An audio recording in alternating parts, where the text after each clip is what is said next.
Hey everyone, this is the next video in the series about microservices demo. We are looking at online shopping portal. So we have covered couple of videos where I have explained some of the things, and so far we have one product service which is communicating with Mongo database. So this we have set up and tested in the previous video. So this video I am going, this is not related to the development of the product microservice itself, but in general if you are developing any application. So there are few things that you can do to speed up the coding process. So I'm going to explain you that.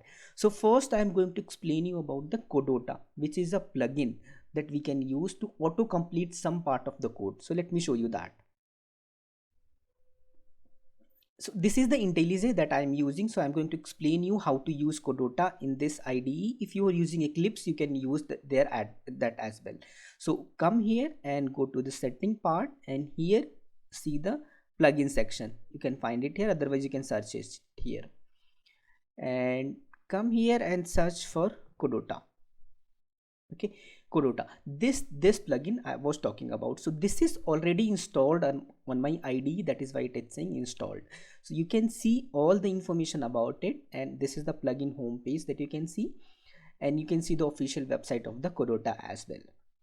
Okay, so what it does actually, so it helps us to auto complete the general code that we have in Java.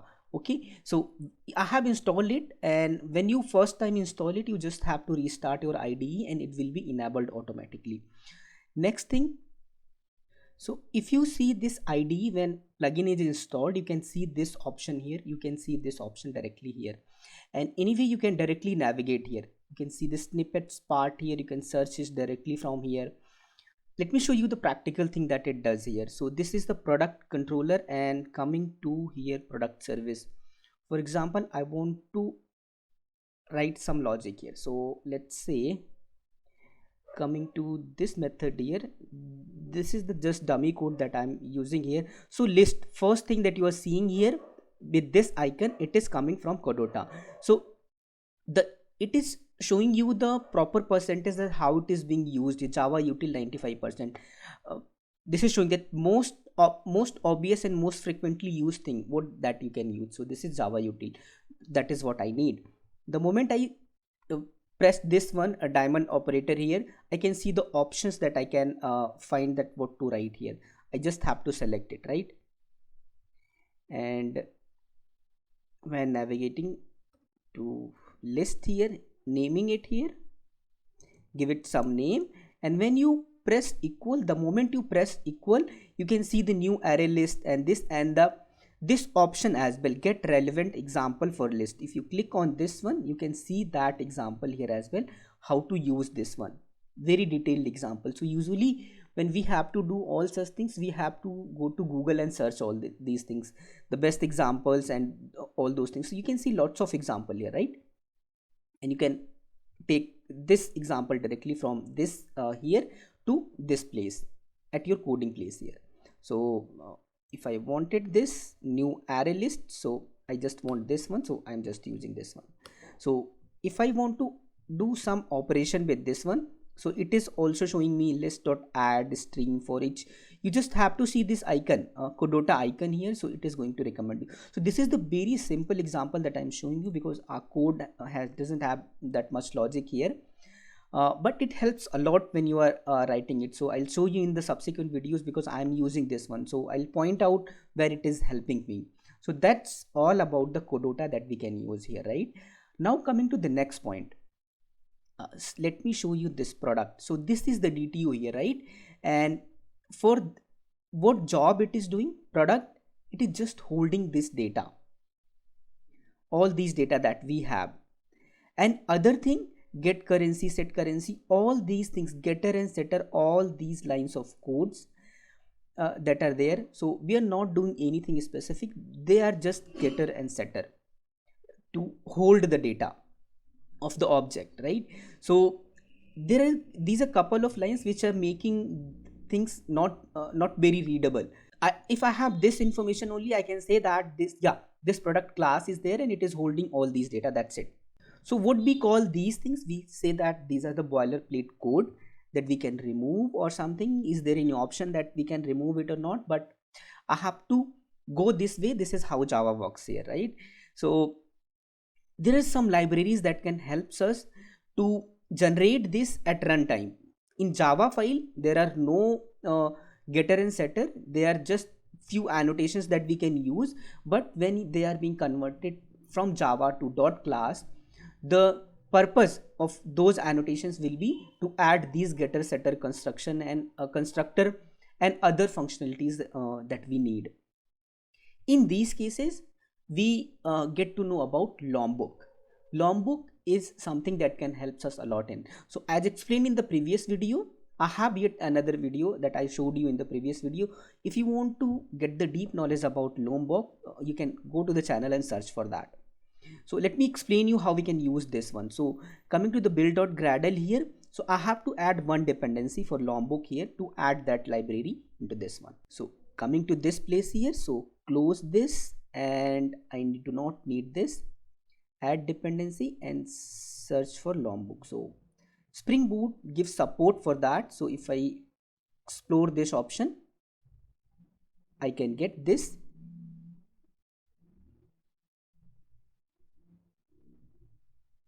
So this configuration, these are the couple of lines that I have to add. They are just for this Lombok, right? So first line is this one and this annotation here, these two things. So just copy it and paste it here, and apart from this I need this. So if you're using Maven, you can select the Maven and you will get the respective configuration to add. When you added this, just refresh this one.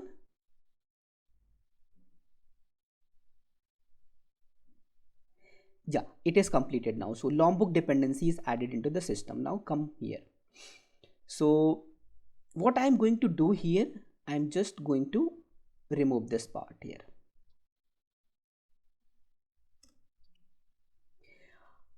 At this place, I can use getter annotation, which is coming from Lombok, and I can use setter annotation, which is coming from Lombok itself. If I want constructors, I can go for no awk constructor, means it is going to create the respective constructor. So all args constructor, so it is going to give me the constructor which has all these values. At the same time, we have toString, which is coming from Lombok itself. So if you add toString, it is going to add the toString implementation and will add all these informations that we have. So if you print this object product, you will get all this information here, right? So writing code is now a bit easy, and it is this Java file is now more readable, right?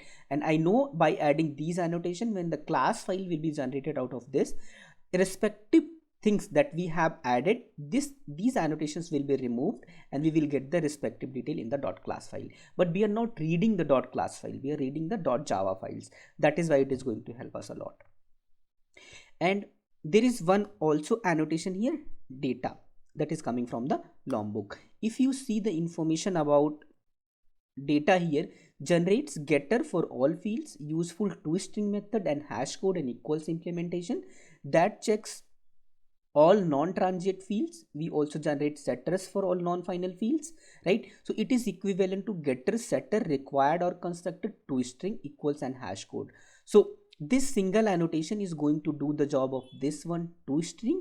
So I can remove this one, getter, setter, hash code, equal, and all those implementation it is going to generate for us. So I'm just keeping this annotation. Now let's use this product here. So product service, product is being used in product service. So if I come here and try to use the methods of the product service here, product here, I click dot here. So I can see get ID, set discount, set category, set name, all of these things it is showing me, right? Even if we do not have those methods here, I have removed those one, right?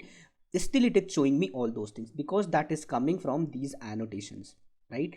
So when you first install it into the when you first add this dependency here and add this, you have these annotations available. But when you try to use this, like if you try to use this product dot this one, by default there may be chances First time it is not going to work. There are a couple of settings that you have to add in your IDE. So let me show you that. So open the setting here and come to the build, execution and deployment here, and search for the annotation processor here. So there it should be there. So annotation processor, it is showing us here, right? So you have to enable annotation processing here, right? So the moment you enable it, it is going to do the job for us, right? So you just have to enable it here, and after doing this, to make the recommendation at the time of writing code, you also have to do one thing. Under plugin section, go to plugin and search for Lombok. So it is installed. If you see here Lombok, it is installed in my machine because I have installed it in IDE, right? You install it, restart your IDE after installing it, right? So these are the two settings that you have to do to work with Lombok. Okay, so when I have done this, one last thing I wanted to show you. If I start server, it should not break anything because I have removed couple of codes here, right? So now before starting this one, let me show you other things that it can do. If I show you this product controller here, so I did added logger here, right? This logger here, and I added this information here because this Lombok provides one handy annotation for us for us SLF4J. So the moment I added it, I do not need to add this, right? So it gives us one here log with variable log, right? So I can use this directly. So what it will do at runtime, it will create one SLF4J logger for me, and that I can use here anywhere. So one more line is removed from Java file here, right? So the same thing I can use in product service here. So SLF4J here. Now we have one variable log available that I can use. Log dot, you can see the CODOTA annotations. CODOTA plugin is now working. It is showing me the relevant thing that I want to that I have to use, that I can use, right? So adding product, so all these logging informations now I can use directly here, right? So now let's start. Now if I, so when I start this application, let me start this. So there are class files generated out of these Java files, right? So where are these? So these are here under build folder, classes. Let it start the application. Yeah, so it is working here. So started. So first let me show you, go to the postman and hit any endpoint, so that we see that it is working, right? So coming to get part here, so just try to get the product list. Yeah, it is giving me all the product list. It means it is working, nothing is breaking here, right? Or if I can add any product here, so that I can see the log information.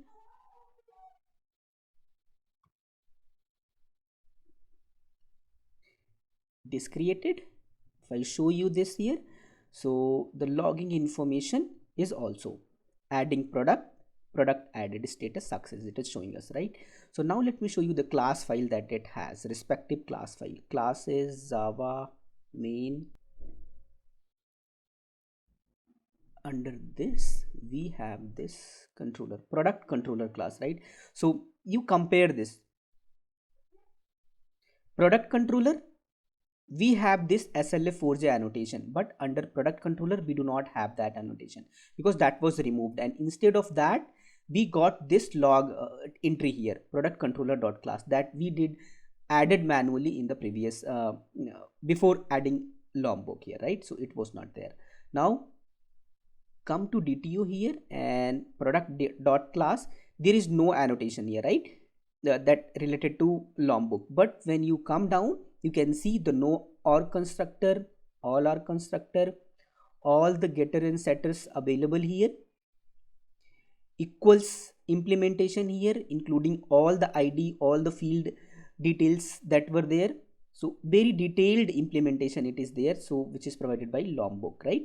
So hash code implementation and toString, all those things, it is available in the class file, right? So the main point is now our product class or Java files are more readable and handy.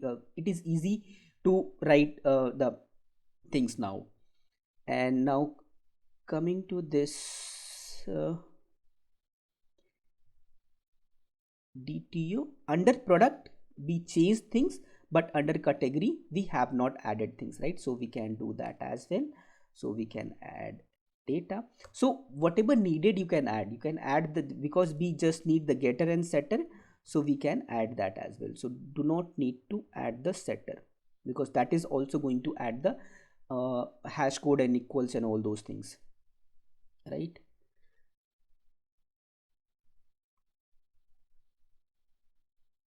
So just remove this one. Yeah, that's it. Now you see category class has these three attributes and it's now more readable and it's more clean now. So it depends whether you like Lombok or not, it's your choice, but I'm using it. So going forward, I'm going to use it uh, to make things handy, right? So you have choice that you want to use it or not. So that's all about this video. If you found this useful, don't forget to click that subscribe and share button below the video. I'll see you in the next video with the next topic. Till then, take care, stay safe, bye bye.